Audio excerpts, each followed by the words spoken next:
साथियों, आज 12 जुलाई हो चुकी है और जुलाई का लगभग आधा महीना बीतने को है।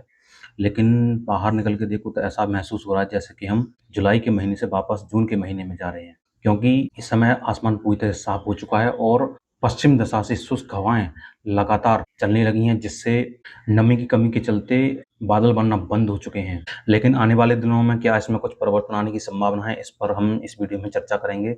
साथ ही साथ हम जानेंगे अगले 4 दिनों का मौसम पूर्वानुमान। नमस्कार मेरे प्यारे किसान साथियों और मौसम प्रेमियों, मैं मयंक राजपूत मौसम मंथन में आप सभी का स्वागत करता हूं और ये है 12 जुलाई से लेकर 15 जुलाई तक का मौसम पूर्वानुमान।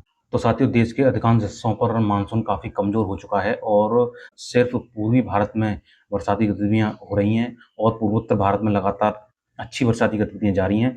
हालांकि पूर्वी भारत में भी अब बादल घटने लगे हैं, लेकिन पहाड़ी क्षेत्रों पर मौजूद पश्चिमी विक्षोभ के कारण बादल दिखाई दे रहे हैं और हल्की से मध्यम तथा कहीं-कहीं अच्छी वर्षा जारी है और साथ ही साथ मैदानी क्षेत्रों में पंजाब हरियाणा के उत्तरी इलाकों में गर्जना वाले बादल विकसित हो रहे हैं और कुछ गतिविधियां हल्की बरसात के रूप में जारी हैं। लेकिन अगले 4 दिनों के दौरान देश भर में क्या कुछ परिवर्तन होगा, उससे पहले हम एक नज़र अब तक की बरसात के आंकड़ों पर डालते हैं। तो साथियों, इस मैप के जरिए आप देख सकते हैं ये 1 जून से लेकर 10 जुलाई तक के वर्षा के आंकड़े हैं और देश भर में कुल -15% की कमी बरसात में 10 जुलाई तक दर्ज की गई है। लेकिन जून के दौरान यह आंकड़ा -42% था, यानी कि जुलाई के पहले 10 दिनों में अच्छी बरसाती गतिविधियां देश भर में देखने को मिली हैं। लेकिन सबसे ज़्यादा चिंताजनक स्थिति ये है कि जो बारिश पूरे महीने के दौरान होनी चाहिए थी, वो कुछ ही दिनों के दौरान हो जा रही है, जिससे बाढ़ जैसी स्थितियां पैदा होती हैं और फसलों को सिवाय नुकसान के कोई फायदा नहीं मिलता है। और एक बार फिर से वही स्थितियां पैदा हो चुकी हैं और मैं आपको अगले ही दिन का आंकड़ा दिखाने की कोशिश करता हूं। ये मैप है 1 जून से लेकर 11 जुलाई तक का। तो आप इसमें देख सकते हैं कि जो यहाँ पर वर्षा काफ़ी ज़्यादा ऊपर थी सामान्य से, जिसमें पश्चिमी मध्य प्रदेश और मध्य महाराष्ट्र के इलाके शामिल थे, वहाँ पर वर्षा अब सामान्य तक आ चुकी है। यानी कि एक दिन के दौरान जितनी वर्षा होनी चाहिए थी, उतनी वर्षा नहीं हुई है और यह -16% पूरे देश में बरसात की कमी का आंकड़ा पहुँच चुका है। और देश भर में सिर्फ तमिलनाडु और पश्चिमी उत्तर प्रदेश के ही क्षेत्रों के साथ-साथ अंडमान निकोबार द्वीप समूह में वर्षा सामान्य से ऊपर है और गिलगित-बाल्टिस्तान, जम्मू-कश्मीर के साथ-साथ हिमाचल प्रदेश, उत्तराखंड, हरियाणा, दिल्ली, राजस्थान, मध्य प्रदेश, छत्तीसगढ़ और उड़ीसा के साथ-साथ गांगे पश्चिम बंगाल और सिक्किम सहित गुजरात रीजन, मध्य महाराष्ट्र और कोंकण एंड गोवा के साथ-साथ तेलंगाना, कर्नाटक और रायलसीमा में भी सामान्य वर्षा दर्ज की गई है। लेकिन आने वाले दिनों के दौरान जिस तरह के मॉडल संकेत दे रहे हैं, उससे यह आंकड़ा काफ़ी ऊपर जा सकता है और जहाँ पर सामान्य या सामान्य से ऊपर का आंकड़ा दिख रहा है, वो सामान्य से नीचे जा सकता है, क्योंकि आने वाले 1 सप्ताह के दौरान वर्षा काफ़ी कम रहने की संभावना है। तो चलिए जान लेते हैं अगले 4 दिनों के मौसम पूर्वानुमान के बारे में। साथ ही साथ ये भी जानेंगे कि कब से देश भर में बरसात की गतिविधियां बढ़ने वाली हैं। तो साथियों, सबसे पहले हम एक नज़र मौसमी सिस्टमों पर डाल लेते हैं। तो एक पश्चिमी विक्षोभ इस समय पश्चिमी हिमालय क्षेत्रों के ऊपर पंजाब और उससे सटे जम्मू कश्मीर के साथ-साथ पाकिस्तान के आसपास के क्षेत्रों के ऊपर बना हुआ है। साथ ही साथ एक्सिस ऑफ मानसून हिमालय के बिल्कुल करीब पहुंच चुकी है और इस समय पंजाब के गुरदासपुर से लेकर हरियाणा के अंबाला होते हुए उत्तर प्रदेश के बरेली और बिहार के पूर्णिया होते हुए मणिपुर तक यह जारी है और इसके लगभग 1 सप्ताह के दौरान इसी तरह बने रहने की उम्मीद है और एक चक्रवाती हवाओं का क्षेत्र असम और उसके आसपास के क्षेत्रों के ऊपर बना हुआ है। तो साथियों, इन सभी मौसमी सिस्टमों का अगले 4 दिनों के दौरान देश भर में क्या इम्पैक्ट पड़ने की संभावना है, इस पर बात करते हैं। तो सबसे पहले हम बात करते हैं आज यानी कि 12 जुलाई के मौसम की। तो उत्तर भारत में मौजूद पश्चिमी विक्षोभ के कारण पहाड़ी क्षेत्रों में गिलगित-बाल्टिस्तान, जम्मू कश्मीर और लद्दाख में गरज चमक और तेज हवाओं के साथ हल्की से मध्यम तथा कहीं-कहीं पर तेज वर्षा होने की संभावना है।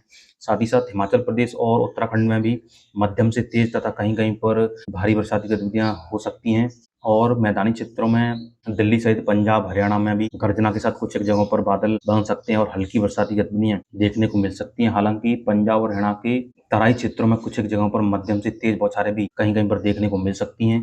यदि हम पश्चिमी उत्तर प्रदेश की बात करें तो पश्चिमी उत्तर प्रदेश के तराई क्षेत्रों में कुछ एक जगहों पर गर्जना के साथ हल्की बरसाती गतिविधियां हो सकती हैं और हरियाणा से लगे मथुरा अलीगढ़ और आगरा के साथ-साथ गौतम बुद्ध नगर के आसपास भी गर्जना के साथ कुछ एक जगहों पर बादल बन सकते हैं और हल्की बूंदाबांदी हो सकती है, हालाँकि उसकी संभावना बेहद कम है। साथ ही साथ बरेली और पीलीभीत, शाहजहाँपुर के आसपास के इलाकों में भी गर्जन वाले बादल बन सकते हैं और हल्की बरसाती गतिविधियाँ हो सकती हैं और पूर्वी उत्तर प्रदेश में भी गरज चमक तेज हवाओं के साथ कहीं-कहीं पर हल्की बरसाती गतिविधियाँ हो सकती हैं और कुछ एक जगहों पर मध्यम बौछारें भी गिर सकती हैं। यदि हम राजस्थान की बात करें तो राजस्थान के अधिकांश इलाकों पर मौसम साफ रहने की संभावना है, हालांकि कुछ जगहों पर आंशिक बादल बन सकते हैं और राजस्थान के उत्तरी इलाकों श्रीगंगानगर और हनुमानगढ़ के आसपास के इलाकों में गर्जना वाले बादल बन सकते हैं और कहीं-कहीं पर छींटे पड़ सकते हैं। साथ ही साथ सौराष्ट्र, कच्छ और गुजरात रीजन से लगे राजस्थान के इलाकों में भी कुछ एक जगहों पर गर्जना वाले बादल बन सकते हैं और हल्की बूंदाबांदी हो सकती है और सौराष्ट्र, गुजरात रीजन में भी गरज चमक के साथ हल्की बूंदाबांदी होने की संभावना है और पश्चिमी मध्य प्रदेश में भी कुछ एक जगहों पर हल्की वर्षा हो सकती है। पूर्वी मध्य प्रदेश में भी कहीं-कहीं पर छींटे पड़ने की संभावना है और छत्तीसगढ़ सहित विदर्भ और तटीय आंध्र प्रदेश के पूर्वी इलाकों सहित उड़ीसा और झारखंड में गरज चमक और तेज हवाओं के साथ हल्की बरसात की गतिविधियां हो सकती हैं। साथ ही साथ गांगे पश्चिम बंगाल, झारखंड और बिहार में भी गर्जना के साथ हल्की बरसात के साथ-साथ कुछ जगहों पर मध्यम वर्षा हो सकती है। हालांकि बिहार के नेपाल से सटे सीमावर्ती इलाकों में कुछ एक जगहों पर मध्यम से भारी बरसात की गतिविधियां हो सकती हैं। साथ ही साथ उप हिमालय, पश्चिम बंगाल और सिक्किम सहित पूर्वोत्तर भारत के अधिकांश इलाकों में मध्यम से तेज तथा कहीं-कहीं पर भारी वर्षा हो सकती है और मराठवाड़ा सहित मध्य महाराष्ट्र में आमतौर पर मौसम साफ रहने की संभावना है। हालांकि कुछ एक जगहों पर बूंदाबांदी हो सकती है और कोकण, गोवा से लेकर तटीय कर्नाटक के साथ-साथ लक्षद्वीप और केरल में भी हल्की बरसात की गतिविधियां कहीं-कहीं पर हो सकती हैं। साथ ही साथ अंडमान निकोबार द्वीप समूह में भी गरज चमक और तेज हवाओं के साथ हल्की से मध्यम तथा कहीं-कहीं पर तेज बरसाती गतिविधियां होने की संभावना है।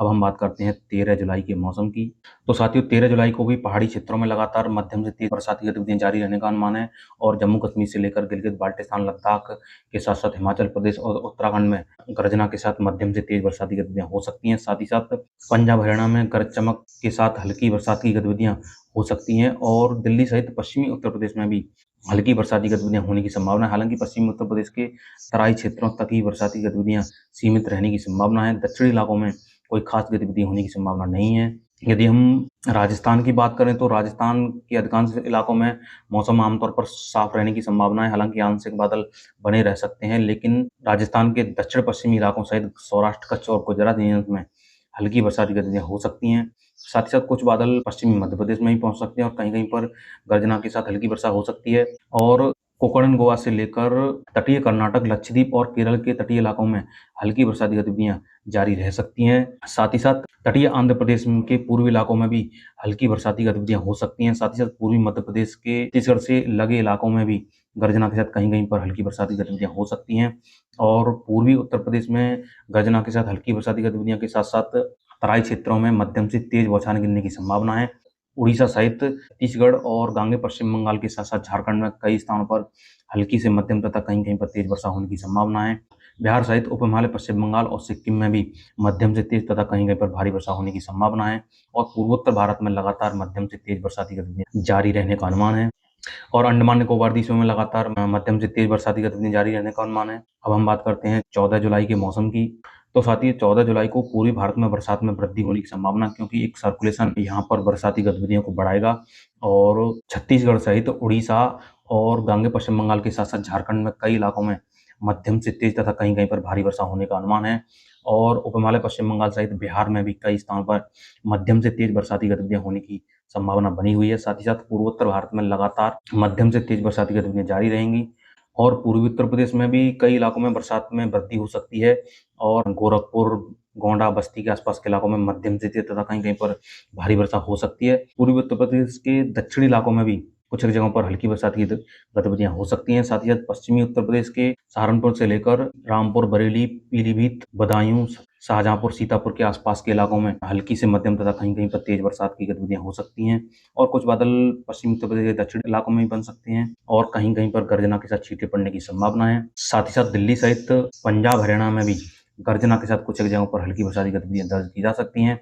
पहाड़ी क्षेत्रों में गिलगित बाल्टिस्तान, लद्दाख, जम्मू कश्मीर में हल्की से मध्यम बरसाती गतिविधियां जारी रहेंगी। साथ ही साथ हिमाचल प्रदेश और उत्तराखंड में मध्यम से तेज बरसाती गतिविधियां होने की संभावना है और राजस्थान के दक्षिण पश्चिमी इलाकों सहित सौराष्ट्र, कच्छ और गुजरात रीजन सहित पश्चिमी मध्य प्रदेश में भी गर्जना के साथ कहीं-कहीं पर हल्की वर्षा हो सकती है। साथ ही साथ कोंकण, गोवा से लेकर तटीय कर्नाटक के साथ लक्षद्वीप और केरल में भी हल्की बरसाती गतिविधियाँ जारी रहेंगी और कुछ बादल तेलंगाना सहित तटीय आंध्र प्रदेश में भी बन सकते हैं और कहीं-कहीं पर हल्की वर्षा हो सकती है और अंडमान निकोबार द्वीप समूह में लगातार बरसात की गतिविधियाँ जारी रहने का अनुमान है।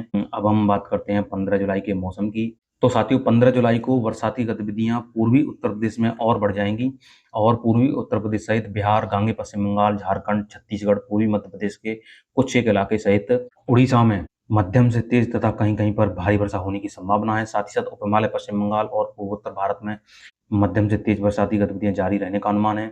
साथ ही साथ पश्चिमी उत्तर प्रदेश में भी गर्जना के साथ हल्की बरसात कहीं-कहीं पर हो सकती है। हालाँकि दक्षिण पश्चिमी उत्तर प्रदेश जिसमें आगरा, मथुरा के आसपास के इलाके, यहाँ पर बरसात की संभावना बेहद कम है। हालाँकि कुछ एक जगहों पर हो सकता है कहीं-कहीं पर छींटे पड़ जाएँ।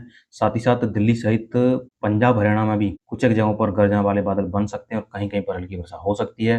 पहाड़ी राज्यों में उत्तराखंड और हिमाचल प्रदेश में कई स्थानों पर मध्यम से तेज तथा कहीं-कहीं पर भारी बरसाती गतिविधियाँ हो सकती हैं। साथ ही साथ गिलगित-बाल्टिस्तान, जम्मू-कश्मीर और लद्दाख में भी हल्की बरसाती गतिविधियाँ जारी रहेंगी और विदर्भ सहित तेलंगाना और तटीय आंध्र प्रदेश में भी हल्की बरसाती गतिविधियाँ हो सकती हैं। साथ ही साथ राजस्थान के दक्षिण-पश्चिमी इलाकों सहित गुजरात रीजन्स और सौराष्ट्र कच्छ के साथ-साथ कोंकण एंड गोवा से लेकर तटीय कर्नाटक और लक्षद्वीप सहित केरल में हल्की बरसाती गतिविधियाँ हो सकती हैं और अंडमान निकोबार द्वीप समूह में तेज हवाओं के साथ हल्की बरसाती गतिविधि जारी रहने का अनुमान है।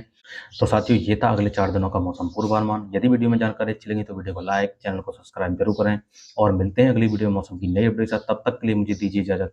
धन्यवाद।